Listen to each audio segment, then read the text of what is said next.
Om Shanti. Good morning आप सभी बाबा की रूहानी रत्नों को। आइए सुनते हैं बाबा की मुरली का सार चंद मिनटों के अंदर। 13/6/2024। तेरा तुझको अर्पण प्रभुवर क्या लागे मेरा। बड़ी सुंदर कहावत है। बाबा कहते रेड लाइट पे खड़े हो तो परमधाम याद आना चाहिए, ब्रेक पावरफुल लगनी चाहिए। कुछ ऐसे अंक आ जाते हैं तो वैराग्य की बातें याद आ जाती हैं। 13/6/2024 13 तारीख सिखाती है तेरा ही सब कुछ नहीं मेरा। मीठे बच्चे, आज की मुरली का हेडलाइन है मीठे बच्चे। पहले हर एक को यह मंत्र कूट कूट कर समझाओ। कूट कूट कर समझते हो कि तुम आत्मा हो, तुम्हें बाप को याद करना है और याद से ही पाप कटेंगे। आज का प्रश्न है, सच्ची सेवा क्या है जो तुम अभी कर रहे हो। बाबा कहते हैं भारत जो पतित बन गया उसे पावन बनाना, यही सच्ची सेवा है बच्चे। लोग पूछते हैं तुम भारत की क्या सेवा करते हो, तो बच्चे उन्हें बताओ कि हम श्रीमत पर भारत की रूहानी सेवा करते हैं, जिससे भारत डबल सिरताज बने। जो पीस प्रॉस्पेरिटी थी उसकी हम स्थापना कर रहे हैं अपने योग और ज्ञान के बल से। अच्छा, ओम शांति। पहला सबक यानी पाठ है बच्चे अपने को आत्मा समझो अथवा मन मनाभो। बच्चे संस्कृत का अक्षर है मन मनाभो। अब बच्चे सर्विस करते हैं तो पहले उनको अल्फ के बारे में पढ़ाना है। अल्फ माना अल्लाह भी होता है और अल्फ माना आत्मा भी होता है, याद रहे। जब कोई भी आए तो शिव बाबा के चित्र के आगे ले जाकर खड़ा करना चाहिए और कोई चित्र के आगे बच्चे पहले नहीं ले जाना चाहिए। पहले बाप के चित्र के पास ले जाकर उनको कहना चाहिए ये है पिता, परम पिता। ये बाप कहते बच्चे मुझे याद करो। भगवान कहते हैं मैं सुप्रीम बाप भी हूं, टीचर भी, सतगुरु भी हूं। बच्चे यह पाठ सभी को सिखलाना है। शुरू ही वहां से करना चाहिए। अपने को आत्मा समझो, प्रभु में अपनी मन और बुद्धि को एकाग्र करो तो तुम्हारी जिंदगी का बेड़ा पार हो जाएगा। पहले मंत्र पक्का कराना है। अपने को आत्मा समझ, बाप को याद करो तो धन के बन जाएंगे। जो निधन के, जिनके सर पे कोई वो नहीं होता, तो हम बाबा की छत्र छाया में आ जाएंगे। कब? पहले मंत्र पक्का कराना है। अपने को आत्मा समझो, बाबा को याद करो तो धन के बन जाएंगे। पहले तो बुद्धि में ये मुख्य बाबा ने जो बात बताई है इसको बिठाओ। वही सर्वशक्तिमान है और उसके हम संतान हैं, आत्माएं।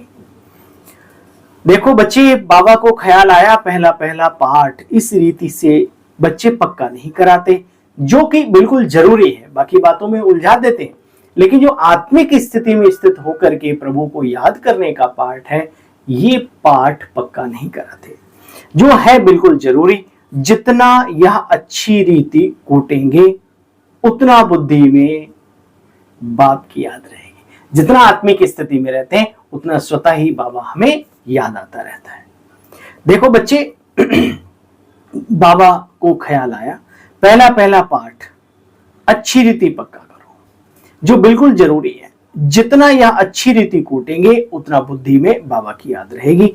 जैसे बच्चे मसाला कूटते हैं सुना, जैसे बच्चे मसाला कूट कर एकदम महीन बारीक बनाया जाता है। आपको याद हो जो आयुर्वेद में भरोसा रखते हैं, आयुर्वेद की नॉलेज रखते हैं, वहां पर कई प्रकार की औषधियां होती है, काढ़ा होता है, चूरन होता है, लेकिन उसी औषधि को घिसते एक ओखली टाइप से होती है उसमें ना घिसने वाली, पानी डालते हैं, कोई गुलाब जल डालते हैं, ऐसे घिसते तो उसको खूब करते हैं मर्दन, तो वो पिस्टी बन जाती है और पिस्टी बहुत पावरफुल होती है। इसलिए बाबा कहते हैं बच्चे कूट कर जैसे मसाला महीन बनाया जाता है।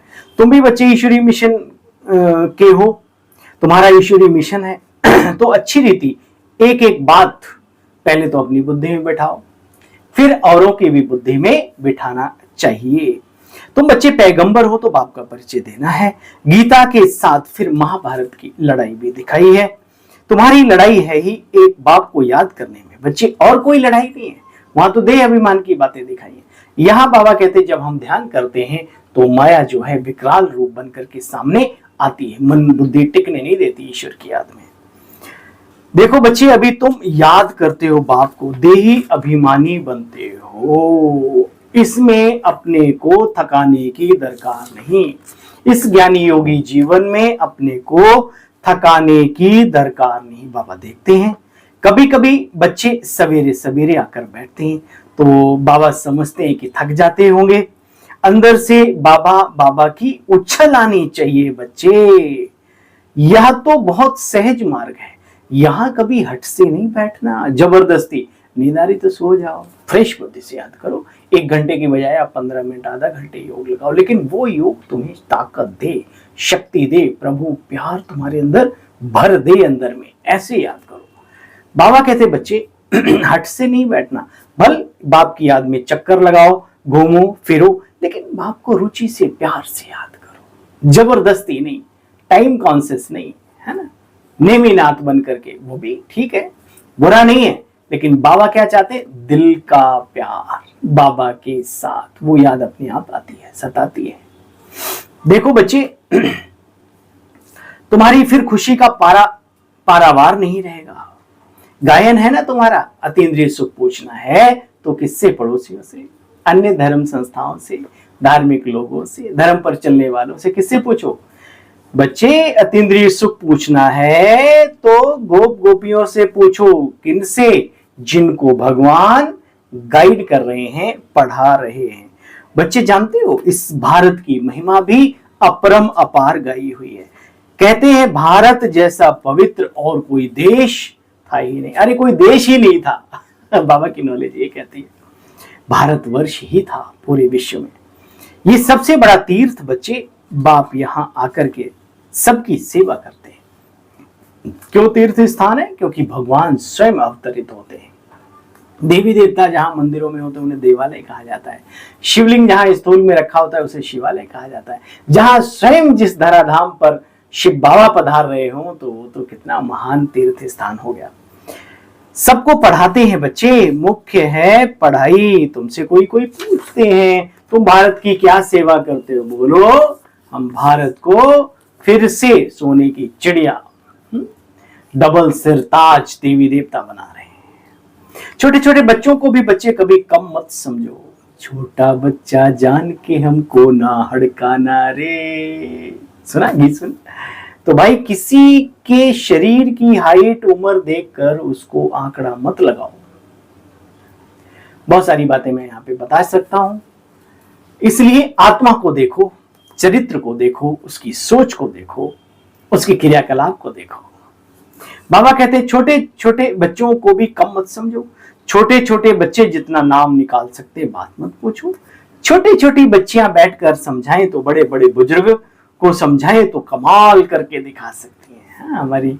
हमारे पास भी छोटी छोटी उम्र की बहनें हैं, कोई 20 का है, कोई 22 का है, कोई 26-27 का है। तो अच्छा लगता है छोटे मुंह से बड़े बाबा की बातें एकदम धारते हुए, बहुत सुंदर लगता है।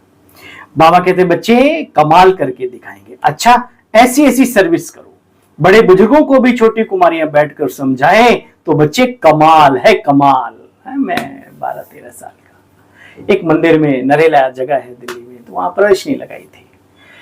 समझाने का बड़ा शौक था, एक ज्ञान की एक एक बात को समझने का शौक था। तो जैसे ही हमने शुरू किया, वहां पर एक बड़े बुजुर्ग 70-75 साल के, धोती कुर्ता पहने, टीका लगाए, वो भी खड़े हो गए साथ में। पूरा जब समझा लिया तो क्या देखा कि वो मेरे पैरों में गिर गए। मैंने कहा बाबूजी आप क्या कर रहे? बोले नहीं, जो ज्ञानी होता है वो बड़ा होता है। उस दिन मेरे कपाट खुल गए। मैंने कहा बाबा तेरे बने तो ये सब मिल रहा है, वरना कौन पूछता है? इस भीड़ भरी दुनिया में कोई किसी का नहीं है। बाबा के बने तो इन चीजों के बारे में भी सोचते हैं तो बड़ा अच्छा लगता है। आगे बढ़ने का, आगे बढ़ाने का, बाबा के कार्य में रमने का दिल पक्का होता है। अच्छा बच्चे, मीठे मीठे स्किल दे बच्चों प्रति माता पिता बाप दादा का याद प्यार और गुड मॉर्निंग। रूहानी बाप की रूहानी बच्चों को नमस्ते बोलो। हम सब रूहानी बच्चों की रूहानी बाप दादा आपको भी नमस्ते नमस्ते नमस्ते। ओम शांति। थैंक यू, शुक्रिया मीठे बाबा। बाबा कहते हैं अतीन्द्रिय सुख का अनुभव करने के लिए अंदर में बाबा बाबा और बाबा की उछल आनी चाहिए। हट से नहीं बच्चे, रुचि से बाप को चलते फिरते याद करो। हाँ, कभी कभी हट भी काम आता है, लेकिन वो फिर पावर नहीं मिलती। दिखाना क्या, यहाँ किसी को दिखाना है हमने 15 घंटे योग किया, हाँ, इतने घंटे की भट्टी की, करो, मना नहीं है, लेकिन बाबा की चाहत को समझो। मीरा ने कौन सा बैठ के तपस्या की थी, विचार करना है ना। ऐसे बहुत है जो दिल से प्यार कर, सूफियाना सूफी संतों को देखो। बाबा कहते हैं बच्चे उछल आती रहे, हट से नहीं, रुचि से बाप को चलते फिरते याद करो। बुद्धि सब तरफ से हटाकर एक में लगाओ। जैसे बाबा प्यार का सागर है, ऐसे बाप समान प्यार का सागर भी बनना है। बच्चे सब पर उपकार करो, बाप की याद में रहना है और सबको बाप की याद दिलाना भी है। अच्छा, आज की मुरली का वरदान है शांति की शक्ति के साधनों द्वारा, शांति की शक्ति के साधनों द्वारा विश्व को शांत बनाने वाले रूहानी शस्त्रधारी भव। सुना कौन सी है शक्ति? शांति की शक्ति का साधन है बच्चे शुभ संकल्प, शुभ भावना और नैनो की भाषा। मुख बंद हो जाए और ये काम तीनों करने लगे। शांति की शक्ति का साधन है शुभ संकल्प, शुभ भावना और नैनो की भाषा। जैसे मुख की भाषा द्वारा बाप का व रचता का परिचय देते हो, ऐसे शांति की शक्ति के आधार पर नैनो की भाषा से, नैनो द्वारा बाप का अनुभव करा सकते हो। स्थूल सेवा के साधनों से ज्यादा साइलेंस की शक्ति श्रेष्ठ है। रूहानी सेना का यही एक विशेष शस्त्र है। इस शस्त्र द्वारा अशांत विश्व को शांत बना सकते हो, अपने इस विश्व को भी और बाहर। स्लोगन है आज का, निर्विघ्न रहना है और निर्विघ्न बनाना। निर्विघ्न रहना है और निर्विघ्न बनाना है, यही सच्ची सेवा का सबूत है। ओम शांति। प्यारे बहनों और भाइयों, मैं हाथ जोड़कर साष्टांग दंडवत प्रणाम करते हुए आप सबको मैं क्षमा चाहता हूं अगर मेरी वाणी से, मेरे मुखारबिंद से कोई ऐसा शब्द निकले जो आपके दिल को घाव पहुंचा रहा हो, या कुछ ऐसा मेरी ऐसी कोई फीलिंग नहीं होती है किसी के प्रति कटु या कटाक्ष शब्दों का इस्तेमाल मैं करूं, लेकिन बाबा के ही शब्द बड़े कड़े होते हैं बाबा की मुरली में, उनको स्पष्ट करना मेरा धर्म, मेरा फर्ज, मेरा कर्तव्य बन जाता है। तो कृपया इसको व्यक्तिगत रूप से ना लें और बाबा की बातों को बाबा की ही बातों रूप से लें तो ज्यादा बेहतर है। फिर भी अगर आपको कभी अपनी इस सेवा साथी भाई से कोई कष्ट हो तो बेधड़क फोन पे मुझे बोल सकते हो, बेधड़क मुझे कमेंट बॉक्स में भी लिख सकते हो। चलिए कल पुनः मिलते हैं बाबा की मुरली का सार लेकर। तब तक के लिए नमस्कार, ओम शांति। खुश रहो, खुशियां लुटाते रहो और बाबा के प्यार में चलते फिरते उठते बैठते रुचि के साथ मस्त रहो।